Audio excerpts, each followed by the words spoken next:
দেখুন, চোরকে সবাই পূজা করে। আপনাদের দেশে সে করে? চোরকে পূজা করে?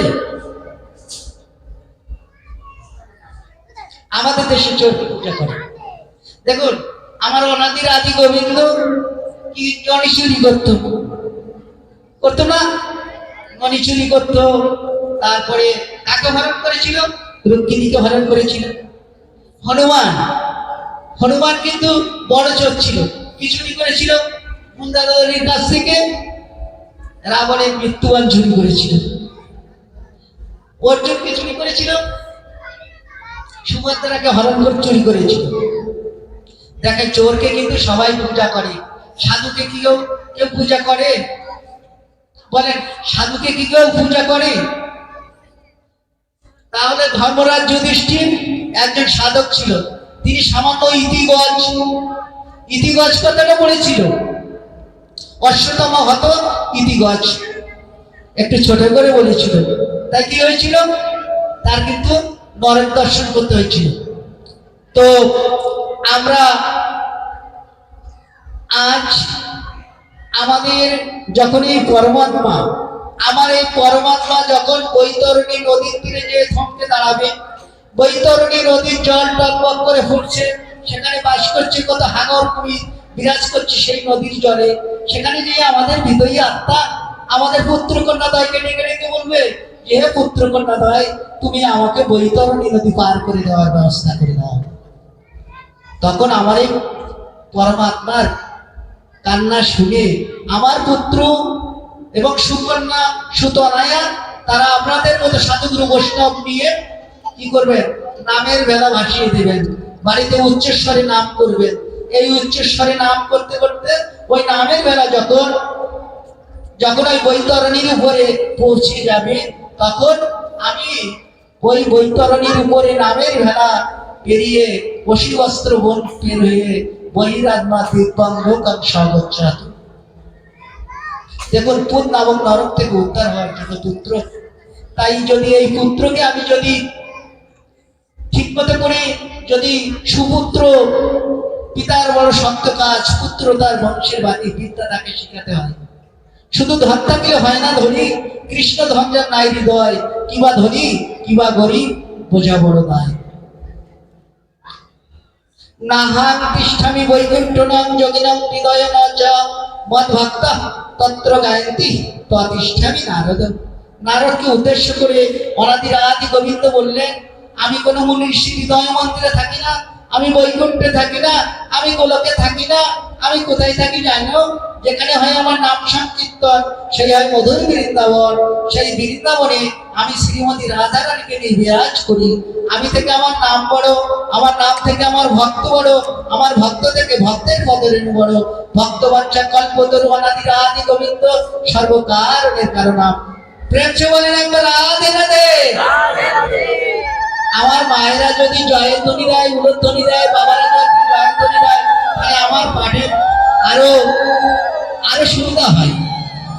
কারণ দেখুন, আমি তো আদিতে ডাক্তার, আমার রুগীদের নিয়ে আমার বাসনা, কিন্তু আজ আমি এসেছি আপনাদের মতো ভক্তের মাঝে। কারণ আপনাদের মাঝে আমি থাকতে চাই। কেমন ভাবে? আপনাদের মধ্যে ভগবান 18 জায়গায় বাস করি।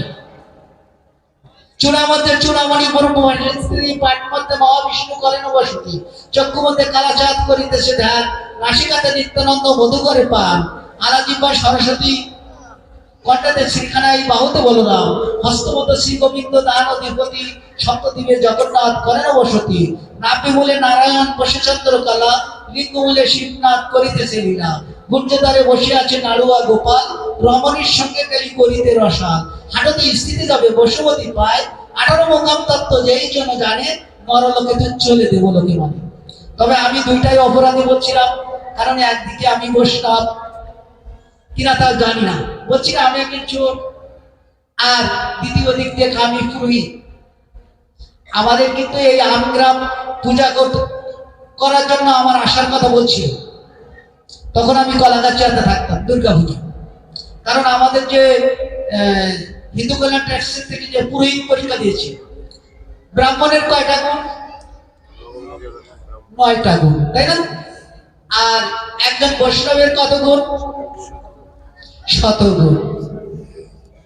আচ্ছা মায়েরা, আমাদের কয়জন ভক্ত? আমাদের এই কতজন ভক্ত আছে? আমরা কয়জন ভক্ত নিয়ে গৌরাঙ্গ মহাপ্রভু নাম কি সংকীর্তন করছিলেন? 3 জন, 3.5 জন, 3.5 জন। একজন রায় রামানন্দ, স্বরূপ দামোদর, সিকি মাইতি আর মাধুরী দেবী। মাধুরী দেবী অর্ধেক, বিশ্বের যা কিছু চির কল্যাণকর অর্ধেক তার দিয়েছে নারী, অর্ধেক তার নর। সংসার সুখী হয় রমণীর গুণে, গুণবান পতি যদি থাকে তার শুনে।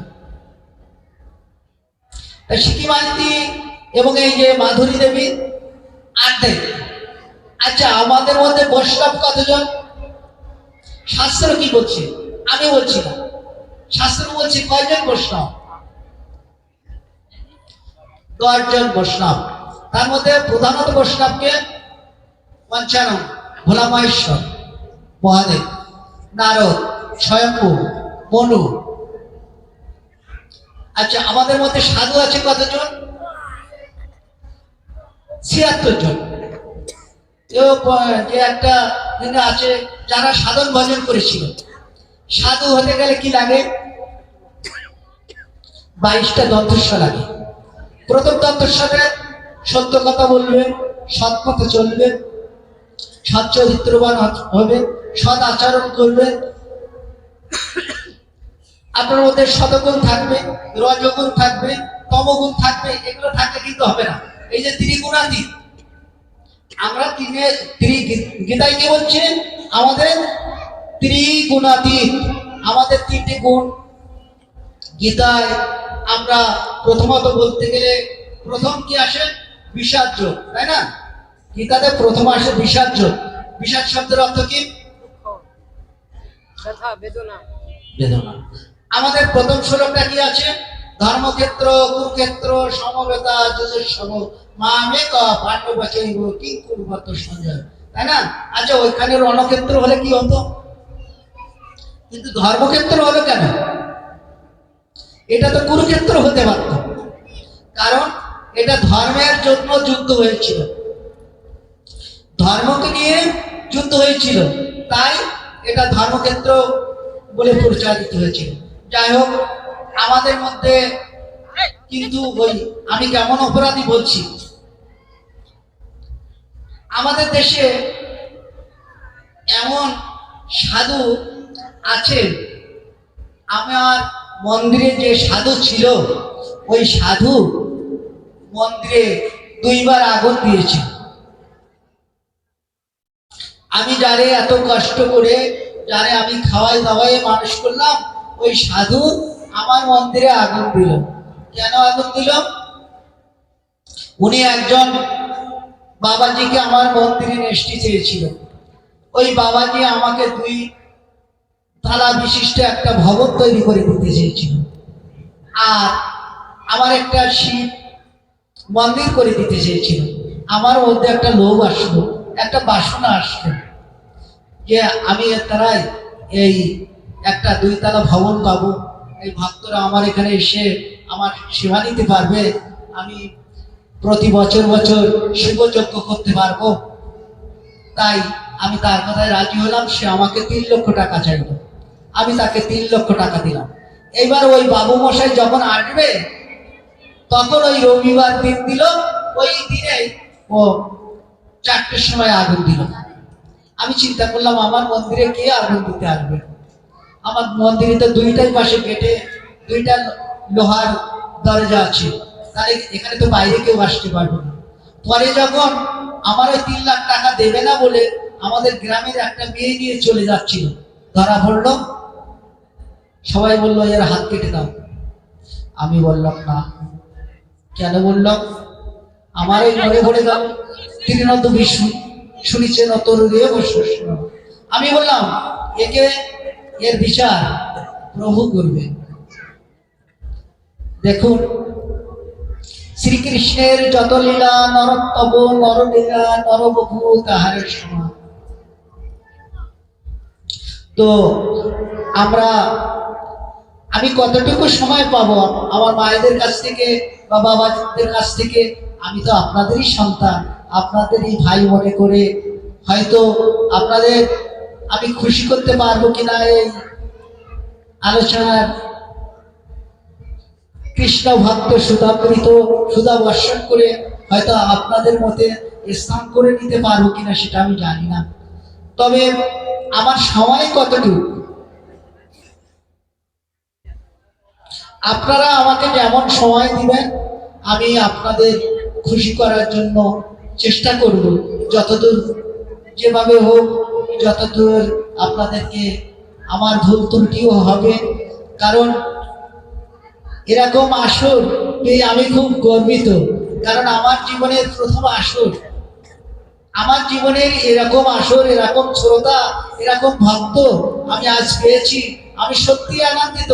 আমি আপনাদের বারবার আতুল চরণে প্রার্থনা করছি আপনাদের চরণ রেণু পাওয়ার জন্য, কারণ এরকম একটা আসর আমার জীবনের এই প্রথম।